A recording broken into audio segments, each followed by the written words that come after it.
Welcome everyone, Mark from Gunpla Network. Today I'm bringing you my review of the RG Zeta Gundam 3 GFT version. Zeta Gundam. Sorry it's taken so long. I know it's been a couple of months since the unboxing. Obviously in another video you saw Danny put a thing in there. I had another kid, so it's our second. It's a baby girl. She's doing great. It's been 6 weeks, and in that last 6 weeks I haven't touched any Gunpla and it was killing me. But back to what we're here for. So this video is supported by Side 7 Exports. They can supply all of your P-Bandai and Gundam based Tokyo needs. Remember to type in Gunpla Network discount code at the checkout and check out the link below. Firstly, I'd like to say that I won't be bashing this kit. So if you're a hater and you're just here to check it out and see if I'm going to hate on it too, probably turn away now. While it had its challenges, it isn't the hand grenade people say it is. At least that's my opinion, and that was my experience with this build. If you're okay with that, let's dive right in. Firstly up, let's take a look at the inner frame. It's a very interesting inner frame for an RG when you consider the latest frames are basically mini MG kits. We've got to go back to like number 6 in the line for this thing. It has the transforming gimmick and it's vastly different. You can see there it's basically hollow in the chest torso area, the center, whereas the arms and legs kind of resemble older real grades.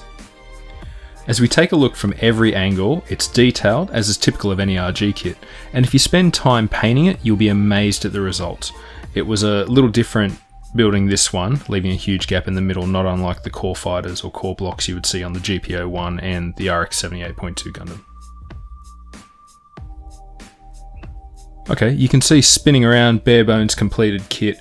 It's got a gloss coat, it's got the stickers that came with it applied, and I put another gloss coat down to keep them sealed on top because real grade stickers tend to peel off. And I just did a light panel wash of grey, black on the darker parts, but grey on the white parts. So, as with all real grades, I would recommend that gloss coat. So the only annoying stickers were the large purple stickers, just to complete that, Gundam Zeta 3 look. Hey Mark, how's it going? Well, I just had this feeling someone was talking about a Zeta Gundam, and if someone's doing that, I have to be there. While you're here, let's compare kits. So you can see here side by side, you've got the RG Zeta and the HG Zeta that ZK reviewed not long ago. Basically, the RG carries a lot more surface detail than the HG kit, though the HG kit has the benefit of being a parts former without the tricky transformation gimmick, which is what so often gets hated on. The HG also sports a hyper launcher the RG doesn't come with. So ZK, what do you think? Yeah, so I built the high grade. Some of the things I really like about it are the proportions. Without the need for transformation in the torso, it allows the chest and abdomen to be a little slimmer, and they kind of take some liberties with the way that the Zeta Gundam is designed. I think the real grade is more classically styled, and the high grade has a more dynamic, stretched out kind of proportional look. It also has a little bit nicer articulation in the shoulders, a little gimmick that allows you to like pull the arm across to hold that hyper mega launcher just a little bit easier. So Wave Rider mode's kind of the same as Mobile Suit mode. The real grade looks like a real flying thing, and the high grade looks like a toy cartoon from the 1980s. Now, that said, the transformation on the high grade, or rather the parts formation, is a whole lot simpler than the rather intensive transformation of the real grade. The high grade, you just kind of break it down and rebuild it just like you would any other parts former, and it looks super great. I really like the clean line of the high grade. I think it looks a lot cleaner, but the real grade, again, just has all those extra details because it actually does transform. You can see some of those transformation pieces and mechanisms inside of it, and just takes it, again, to that next level of detail. Thanks for dropping by, ZK. Yeah, man, no problem, anytime. So the Zeta is highly posable like most RG kits, and you can see I've got it up here on its Action Base adapter on my Action Base 5. Action Base 4, I can't recall which one it is, but one of the later Action Bases. It will fit, but you just need to use some of the adapter pieces that come with it. So you can get it in the iconic rifle pose, which is so often seen. And it isn't that bad to pose, just keep in mind when posing, The backpack and the legs are most likely to come loose. If you focus on that, it's not painful to pose at all. And you can even see they've got a built-in gimmick, much like the HG has, the tiny grenade launcher in the back of the forearm. That cover pops down and reveals two little pieces that you build in as part of the frame. So speaking of gimmicks, you can see the opening cockpit here on the chest with the included pilot figure of Camille Bidan. I'd prefer being a white and purple if it was actually Amuro Ray, but it's still a great inclusion. Side by side here, we can see you have the RG Zeta with the RG Mark II Titan, sorry not Titans, AUG version, which I built last year. Quite often hailed as the most stable RG kit, but that would be if you're talking about the older ones, as most recent RG kits are actually pretty stable. This is Arby, and I'll be building the new soon. There is a bit of a height difference, but otherwise they complement each other perfectly on the shelf. Both carrying a similar loadout of a shield and a rifle, though the Zeta is down a weapon because it doesn't carry a bazooka and it doesn't include the hyper launcher, which the HG kit includes. In the accessories, we have the aforementioned pilot figure. Now, if we're just looking at the kit I've got here in the background, that's basically bare bones assembled. The shield and rifle and stuff are off. So you get the aforementioned pilot figure, the two ammo packs for the forearms, the beam rifle,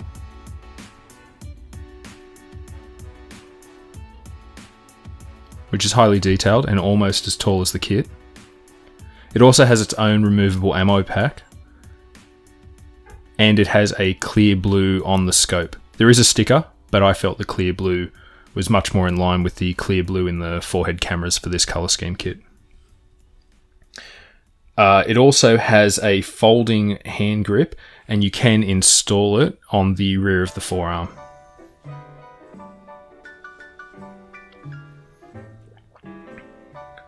The shield has some big stickers on it, but it still looks great. It can slide open for the transformation gimmick, and it can slide close again for being on the arm, and it has a movable latch on the forearm. You get 3 times landing gear, should you wish to display it sitting on a shelf in its Wave Rider form, which I think is what I'll do to start with. Hopefully I'll get another one of these kits later on, have an MS form.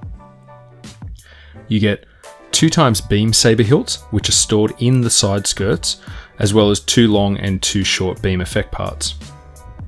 These could also be used on the rifle too. In the manipulators section, we get 2 closed hands, 2 RG hands, which open and close, an expressive left hand, and a trigger finger right hand, which is pretty standard. Before we talk articulation, the color accuracy, as said, I put on, and a little shake test, sorry guys, there you go. I used the stickers that came with it. I didn't apply every single decal, that was just too much. But I did apply the eye sticker, I applied metal stickers as per required for the joints, and there are some silvery or gold ones around on the kit. There's a lot of grey marking stickers. There's the big Karaba Air Force stickers on the side. Definitely need clear coat, guys. These will not stay down. I had them peeling a day later after applying them with a Q-tip pushing all the way down. The colour accuracy is pretty good, so you can see the vents, they've got inner pieces in them. Down to the verniers or thrusters underneath, all being separate purple pieces. So pretty colour accurate except for those larger stickers. There's another shake test. This guy seems pretty solid, hey? So opening the cockpit is annoying because on this kit, the waist has a huge cover on it and that kind of blocks it from opening on its own. Then these side pieces can open or close for the transformation. Open up MS form, you squeeze them together for the transformation. Now, if you manage to get that cockpit cover open, there is a little seat in there and it's kind of a little more forward than you would expect, but then again, that is for the, it's also going to look right when you have it open in the transform fighter mode or wave rider mode. That's also a sticker across the cockpit. And I love that they gave you that little, you know, actual mechanical looking hinge cover on the back of it. Was a little frustrating to get on, but looks awesome once you do. It's a very iconic looking V-fin, and it will close up for the transformation. The up and down motion's pretty good. It won't go all the way around because of the collar, but that's fine. Like I said, you rarely ever need to. These things actually have a rear camera, so you don't ever need to make it look like it's looking behind itself. It almost looks like a bit of a hornet or a bee around the front. It's got a very sharp looking face. There are some Vulcans in the head, not painted. They're just white, so you'd have to touch those up with silver or grey. As I said, it can look down and it can look up. A very awesome looking head. That's one of the iconic heads. So that piece will move up and down on the chest. That's part of the transformation, so be careful when pushing on that. It will do a little ab crunch. It'll go forward. It'll go back, but overall pretty tight.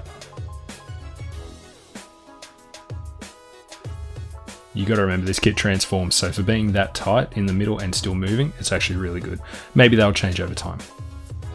The shoulders will pop off like any RG kit. They're just held on by that little U-shaped part over the arm. Fair enough, it is an older kit, we understand.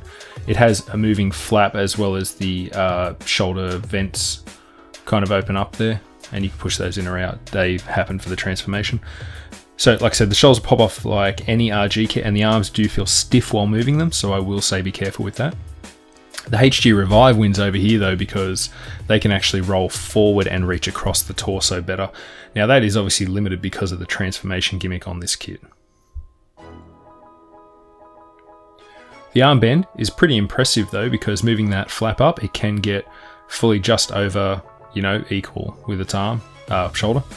And then the arm bend itself, while it rotates around, the actual arm bend at the elbow is really impressive. It'll bend all the way back up on itself and give you a decent look at the exposed joint. So you can get some poses, but you won't reach across for the two arm grab on the rifle. I'm guessing with this kit, it just didn't feel comfortable doing it. When you rotate this back, you might find the white inner pieces there at either side of the chest pop off. Just be cautious of the arms. Because of the transforming gimmick, I feel like they actually could break. One of the weakest points though is the front and side waist covers. They're on a weird joint that's all together and will fall all over the place if you look at them wrong. The leg motion is pretty good forwards, but the biggest issue I have with this kit, my big and one and only, is the way the leg units attach to the body. Basically, it's like a little weird shaped peg through a hole being held on by the world's smallest circlip. I actually lost it, and it took me 2 days to find it on the floor in my room. The bend on the knee is fantastic though, and once you have the legs around, now you can't just turn them, and that's why mine popped off. You have that, you can see there the angle, the leg, you turn it at the two white pieces there at the top of the thigh. That's how it's got like a peg style connector. Turn it around for any sort of sideways movement like that. It will actually rotate up, but it won't turn on the actual peg itself. That's held in place at the hip. The backpack's held on okay, but they will come loose while moving it around.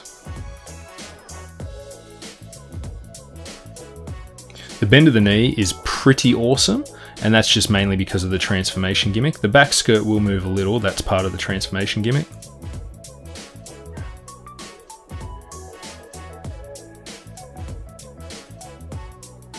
But once you've moved your legs around, you have no fear of posing this thing. Everything else is pretty good. Overall, I found this kit mostly solid for an RG, and I can't fault it too much.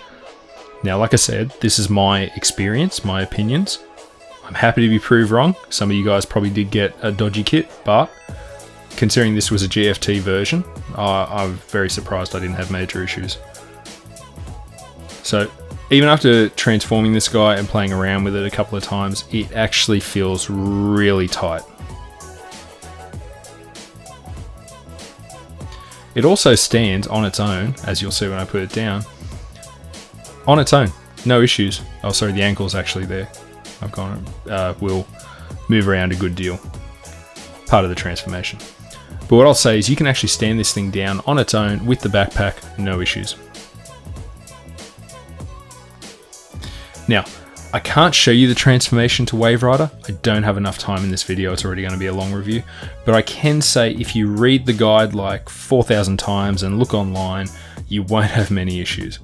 Not that many, but it isn't as bad as people say. It's slightly confusing in the booklet. I would highly recommend it looking. There's a couple of videos where guys have actually showed you the transformation. One guy was really dumb and even showed you a speed transformation. I don't know how his kit didn't fall apart. But if you take your time, it's not going to be a problem. Just don't force anything to move the way that it doesn't want to and you'll be fine.